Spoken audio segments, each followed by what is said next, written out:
एक बार जोर से बोले, भारत माता की, भारत माता की जय। जय श्री राम, सियावर रामचंद्र की। आज तो राधा कृष्ण भी करना पड़ेगा। बोलिए राधे राधे। आज सम्मान समारोह कृषि पशुधन मत्स्य विकास मेला 2025 के इस उद्घाटन समारोह में हम लोगों के नेता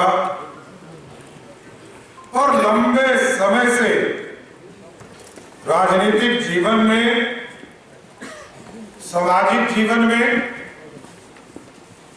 और जिनके जीवन में संगठन को ज्यादा मजबूत करने का काम शुरू किया। और मेरे लिए गौरव का क्षण है कि आज उनके 77वें जन्मदिन के अवसर पर उनको बधाई देने के लिए मोतिहारी आया हूं। एक बार जोरदार ताली बजाकर उनका स्वागत। इस मंच पर उपस्थित भगवान कृष्ण के रूप में हम लोगों ने इनको देखा। 98 में पटना का उपचुनाव हो रहा था, तो इनके साथ कई जगह जाने का भी मौका मिला।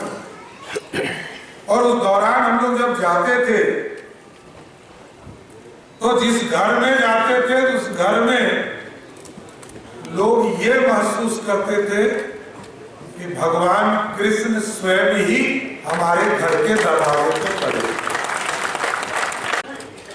बिहार सरकार के लोकप्रिय मंत्री आदरणीय जनक चमार जी,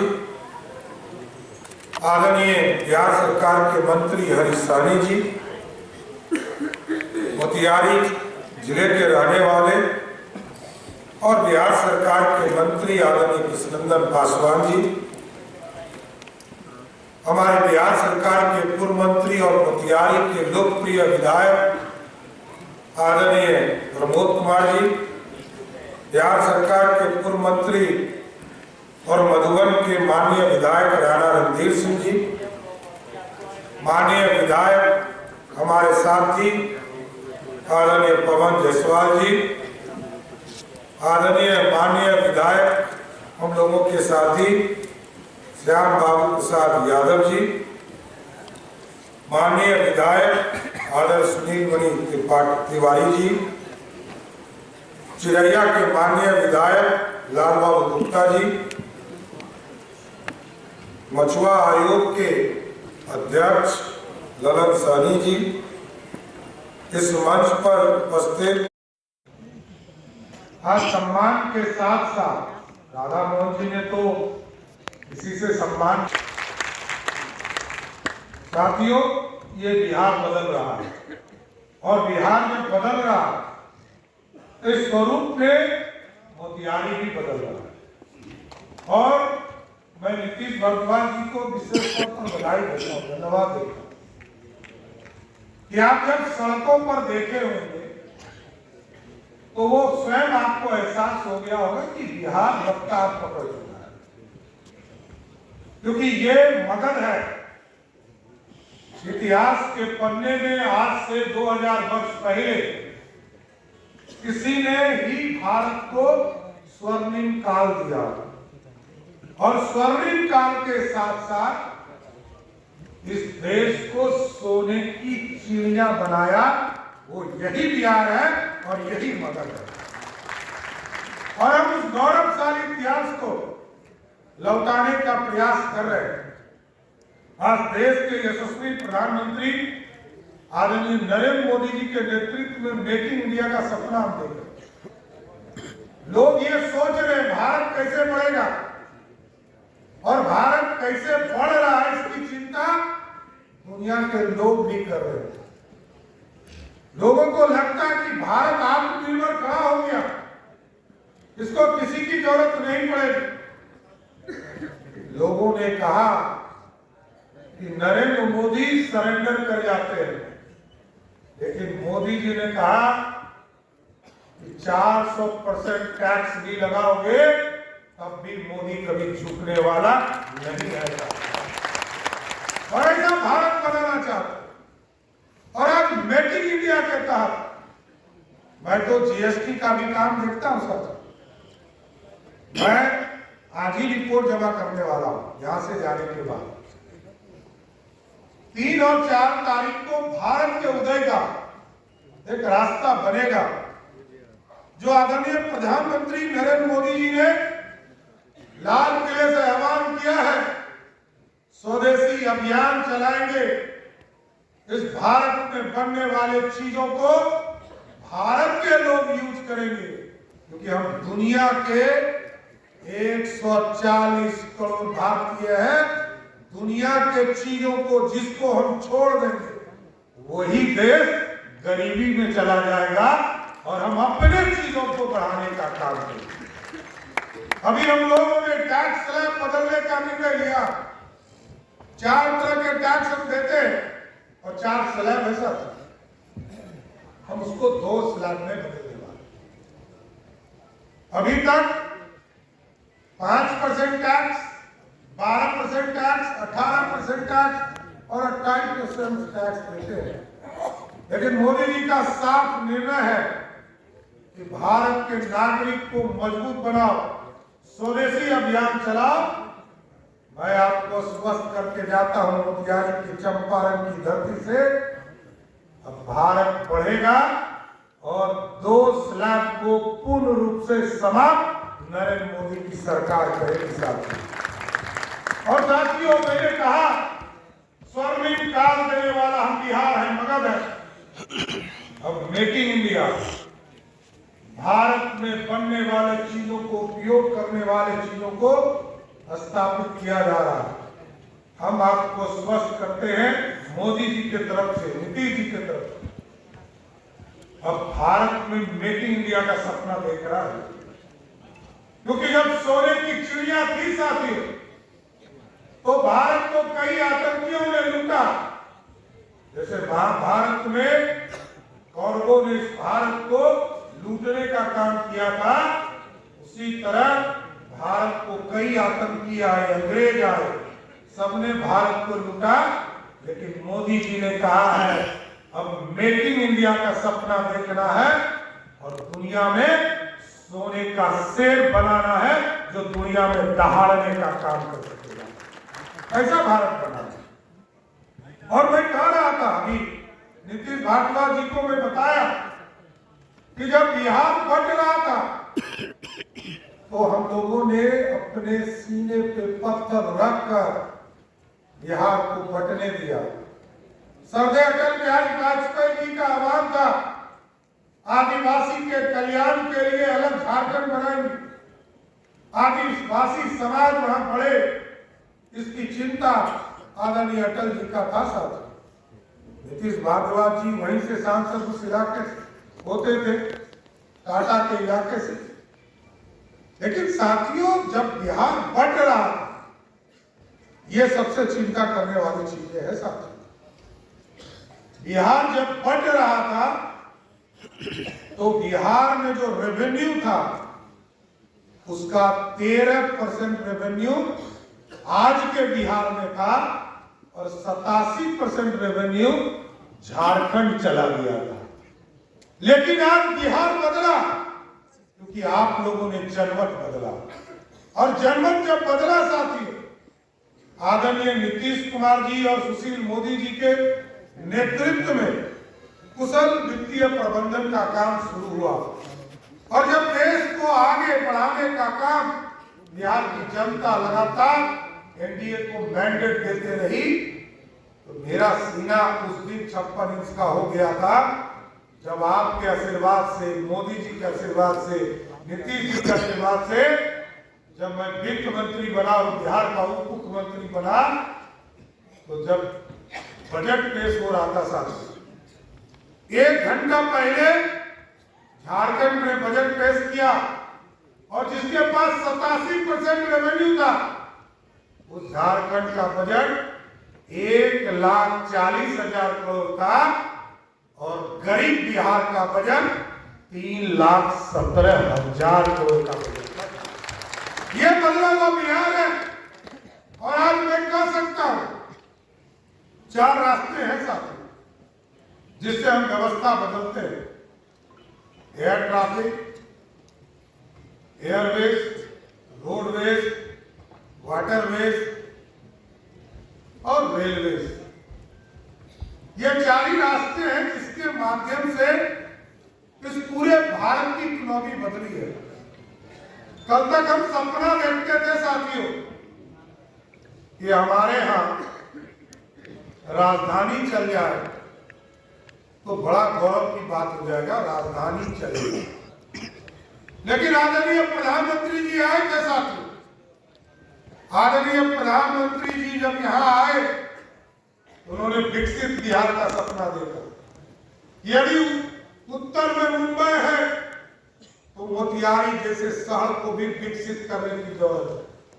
और आज मैं गर्व से कह सकता हूं कि जिस बिहार में राजधानी चलाना, राजधानी पर बैठना, 120 किलोमीटर की रफ्तार से चलने वाला रेल हमारे लिए सपना था, आज मोदी जी के नेतृत्व में 13 वंदे भारत चल रहे हैं जो 160 किलोमीटर की रफ्तार से चल रहे हैं।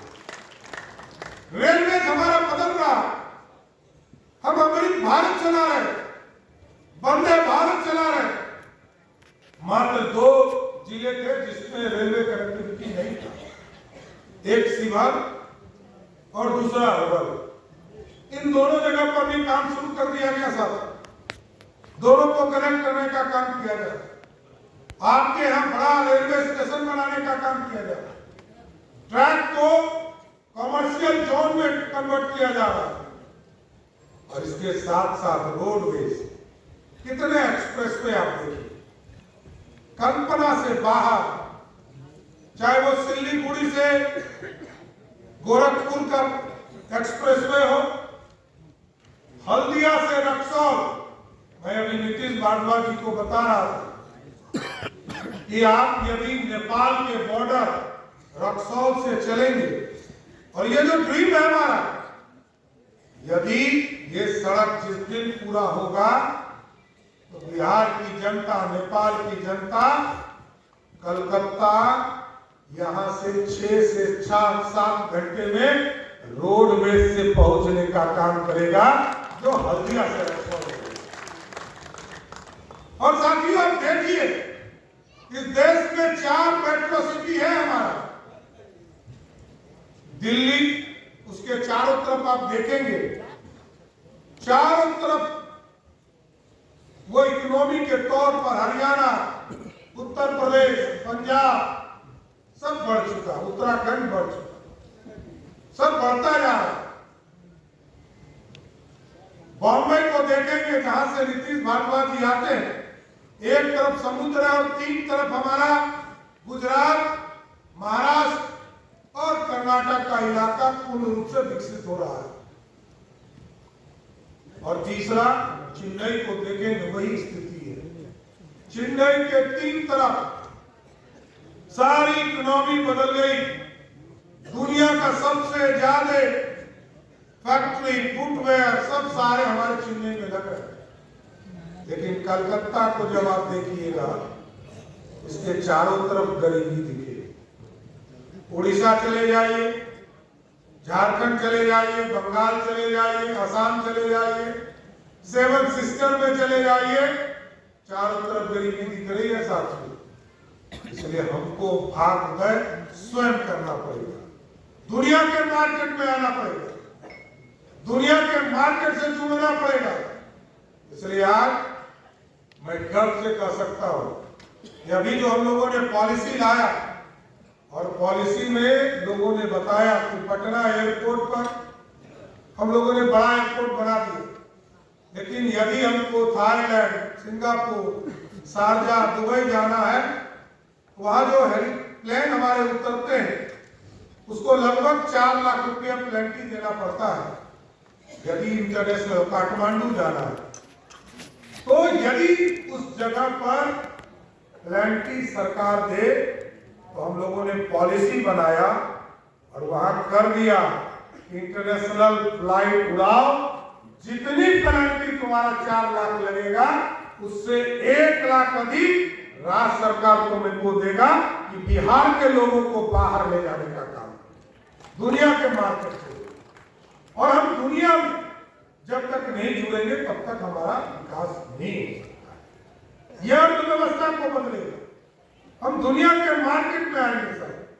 इसलिए साथियों, मैं कहने आया, आग्रह करने आया कि आज पूर्ण रूप से रोडवेज हो, रेलवेज हो, एयर ट्रैफिक हो, और हम पिछले दिनों हमने आकर कहा था, चाहे वो रक्सौल एयरपोर्ट बन रहा है हमारा बड़ा,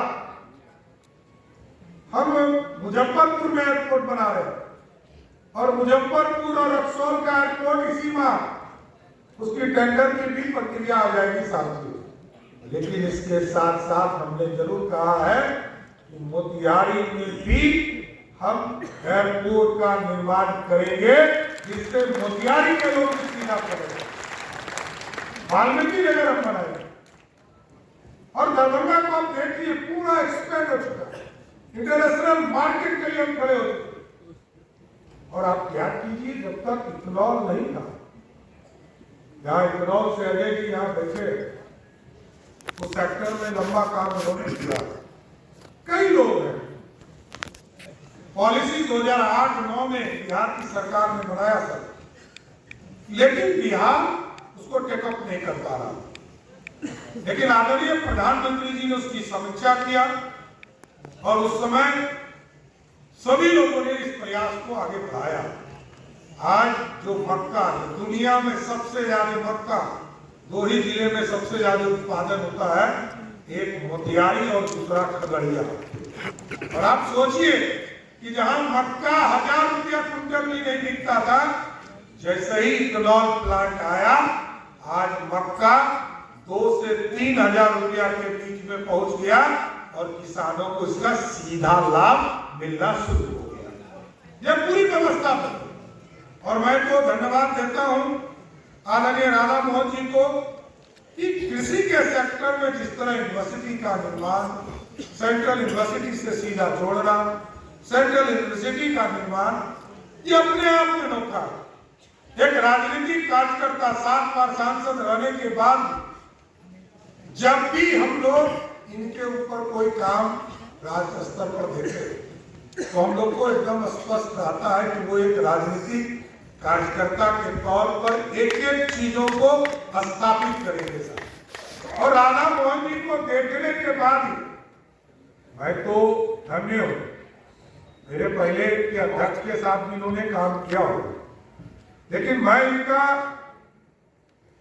इसलिए बड़ा कर बहुत ज्यादा मेरे दिल में इनका जगह है कि ये पहले सांसद हैं साथियों जिनको मैंने कहा कि सर 75 वर्ष हो गया है, कहीं पार्टी सोच भी सकती है। और इन्होंने 24 घंटे में हमको 3 नाम दिया कि किसी को लड़ा दीजिए, ऐसा करने वाला कोई बिहार में दूसरा सांसद नहीं। लेकिन पार्टी ने तय किया कि हम आपको ही लड़ाएंगे। प्रधानमंत्री जी, गृह मंत्री जी, राष्ट्रीय अध्यक्ष जी, पूरे प्रदेश के यूनिट ने तय किया कि नहीं, राधा मोहन जी लड़े, क्योंकि आपके लड़ने से और पार्टी हमारी मजबूत होगी। और मैं तो यही भगवान से कामना करूंगा कि आज 77 शुरुआत हो रहा है, इसी तरह काम करते रहिए, 177 वर्ष तक बिहार के लोगों को आशीर्वाद देते रहिए। लेकिन साथियों, ये बिहार बदला है और अर्थव्यवस्था भी खड़ी हुई। आज यदि आप लोगों के बीच में हम लोगों ने 1,70,00,000 महिलाओं के बीच में संवाद कराया था, 1,70,00,000 महिलाओं के बीच में जब संवाद कराया तो महिलाओं ने 2-3 चीजों की चिंता किया था। एक चिंता किया कि ये जो पेंशन है इसको बढ़ाना चाहिए, समय बदला है, इसको बढ़ाना चाहिए। मैं नीतीश कुमार जी को और प्रधानमंत्री जी को धन्यवाद देता हूं कि आज जैसे ही महिलाओं ने अपने सम्मान में बताया इसको बढ़ाना चाहिए, तो जहां 400 रुपया पेंशन मिलता था हमारे महिलाओं को, विधवा बहनों को, दिव्यांग जन को, या हमारे वृद्धजन को उसको बढ़ाकर 1100 रुपया करने का काम बिहार की एनडीए सरकार ने किया। लोगों ने कहा बिजली मुफ्त कर दो, हमने कहा मुफ्त नहीं कर सकते, मुफ्त नहीं कर सकते, सब्सिडी दे सकते, हम सब्सिडी देंगे। आज आपको बताते हुए हमें गर्व हो रहा कि बिहार जो गरीब राज्यों में एक राज्य माना जाता है, उस राज्य में लगभग 21,000 करोड़ रुपया हम सब्सिडी में देते हैं। और हम लोगों ने तय किया कि आदरणीय प्रधानमंत्री जी से तो मैं व्यक्तिगत बहुत बार डांट सुनते रहा कि आप अपने क्षेत्र में बिहार में पीएम सूर्य घर योजना क्यों नहीं चलाते हो, जिसमें भारत सरकार 33,000 रुपया सब्सिडी देती है। ये 1.1 किलोवाट का यदि आप सोलर युक्त लगाएंगे तो 33,000 रुपया देती है। उसके बावजूद लोग अपने घरों पर सोलर नहीं लगा रहे। तो हम लोगों ने बताया कि बिजली बहुत सस्ता है सर, तो बोले इसका कुछ मैकेनिज्म निकालिए। हम लोगों ने तय किया है कि अगले 3 वर्षों में बिहार में 125 यूनिट, इस प्रदेश में जहां मात्र 17 लाख लोग बिजली कनेक्शन ले पाए थे, और नीतीश भारद्वाज जी जब सांसद होंगे तो हमको लगता है कि पूरे प्रदेश में 10 लाख लोगों को भी बिजली कनेक्शन नहीं होगा। जब 2005 में मात्र 17 लाख लोगों को बिहार में बिजली कनेक्शन था साथियों, आज वो बढ़कर 2 करोड़ 14 लाख हो गया।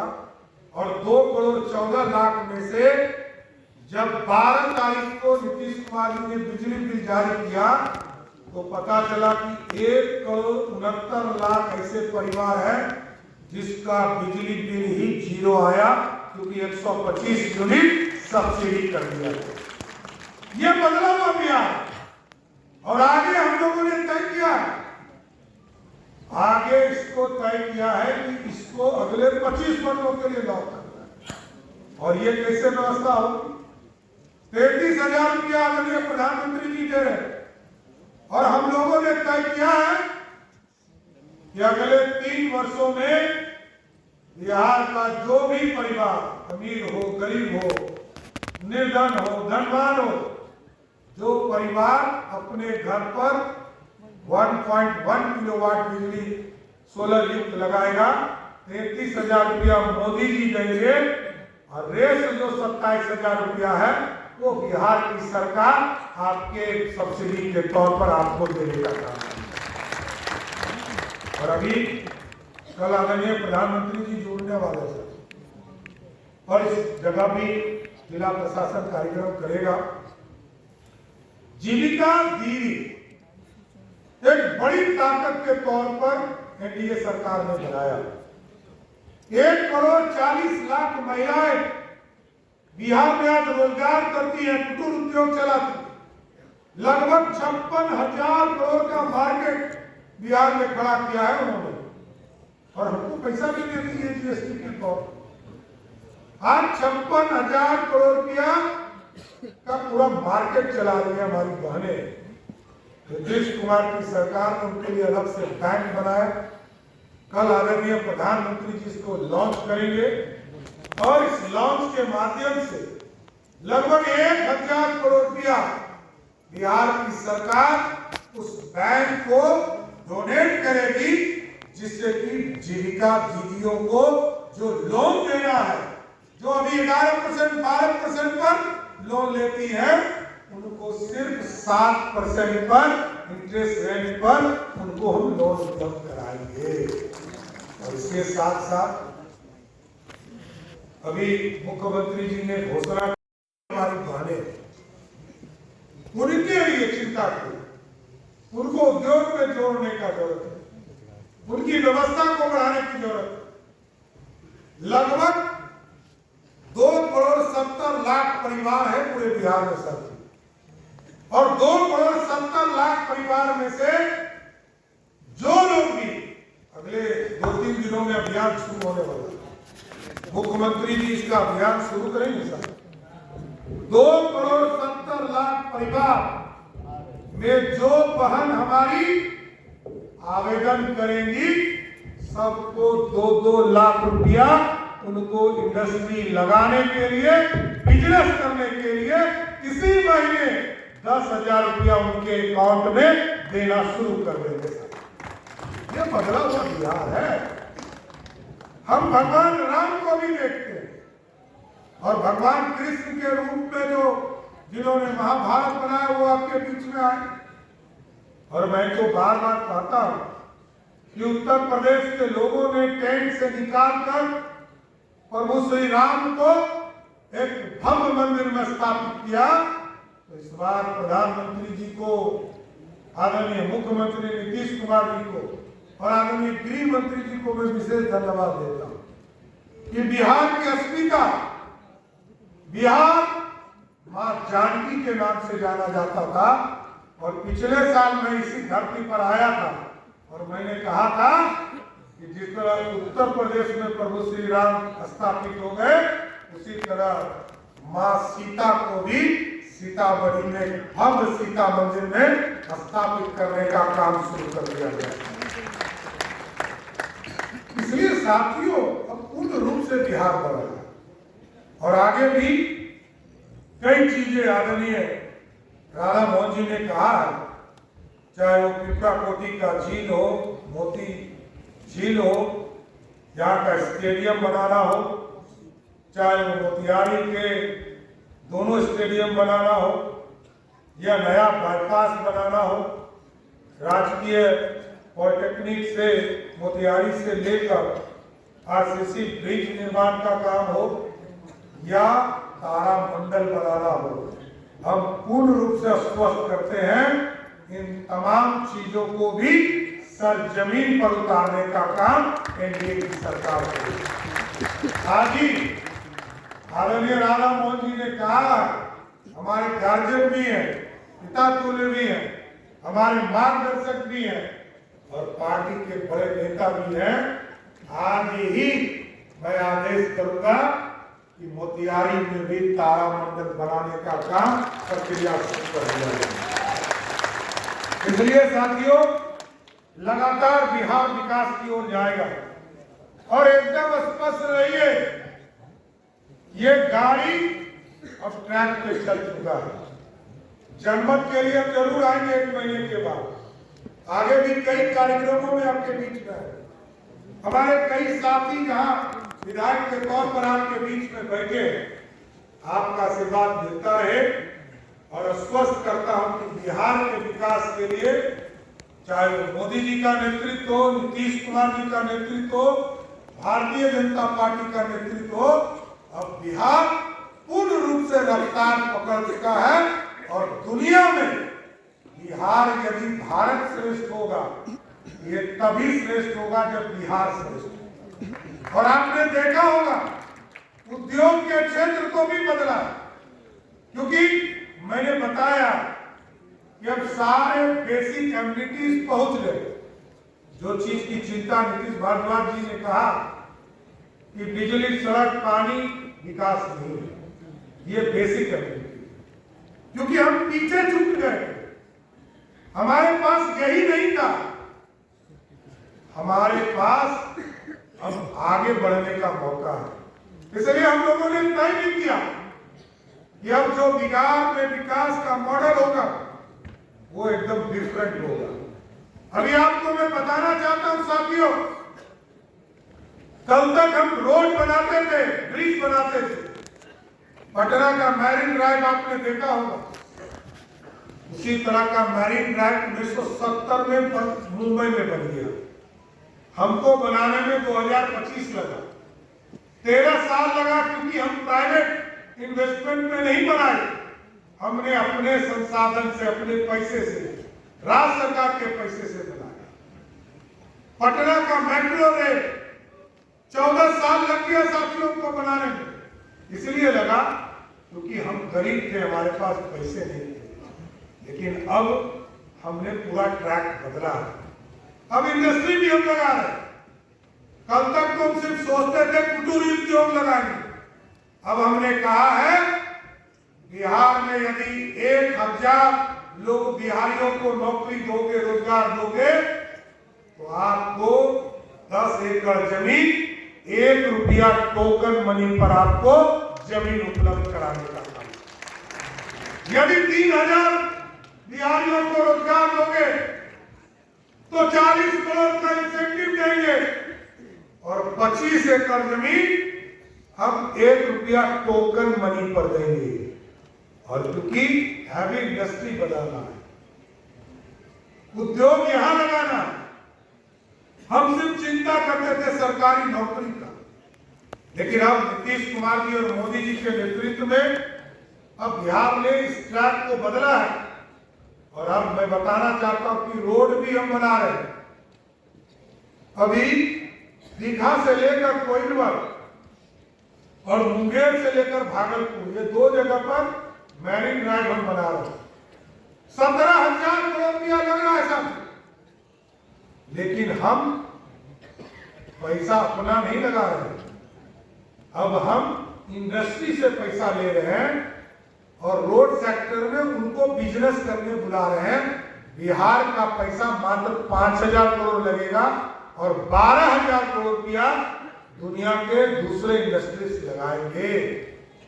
पावर सेक्टर जिस बिहार में मात्र 350 मेगावाट हम खपत कर पाते थे, आज 9,000 मेगावाट बिजली उत्पादन हो रहा है साथियों, और हम 9,000 खर्चा कर रहे हैं।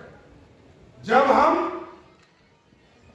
6 बजे से लेकर रात के 11 बजे तक बिजली लेते हैं साथियों, तो अभी जो है दिन का बिजली अभी 5 रुपया 32 पैसे में बिजली खरीदते हैं, और यही जब 6 बजे हम बिजली खरीदेंगे तो वो 11 रुपया हो जाता है और सबको माफ कर रहा है।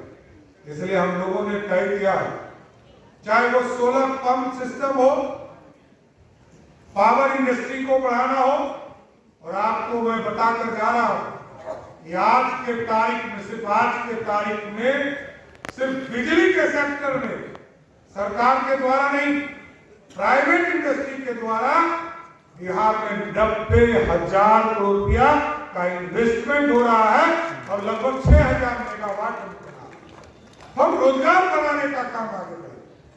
और आपने देखा है कि पहले की सरकार ने मात्र 94,000 लोगों को नौकरी दिया। नीतीश जी ने 15 साल में 7,40,000 लोगों को नौकरी दिया, और इस बार हम लोगों ने टारगेट किया 2020 से लेकर 2025 तक 50 लाख लोगों को सरकारी नौकरी और रोजगार दिया। और इस बार टारगेट किया है कि यदि आपका आशीर्वाद मिला, मोतिहारी के पूरे जिला से सभी सीटें आपने जिताकर भेजा, तो हम आश्वस्त करते हैं कि बिहार में इस बार 1 करोड़ लोगों को सरकारी नौकरी और रोजगार दिया जाएगा। इसलिए साथियों, मैं फिर से आदरणीय राधा मोहन जी को फिर से उनको बधाई देता हूं, और उनके सपनों को साकार करना है, इस इलाके को सपने को साकार करना है। और ये पूरा, चाहे वो कृषि का क्षेत्र हो, पर्यटन का क्षेत्र हो, या सांस्कृतिक विरासत को बढ़ाने का क्षेत्र हो, सभी क्षेत्रों में बिहार को बढ़ाना है। तो एक बार बढ़ाइएगा ना, एक बार फिर से बोलिए, भारत माता की जय। अभी जिताइएगा ना हो जी, बिल्कुल। मोतिहारी का सब सीट जीतेंगे ना, पक्का बोलिए एक बार, भारत माता की जय, भारत माता की जय, जय जय श्री राम। बहुत बहुत धन्यवाद।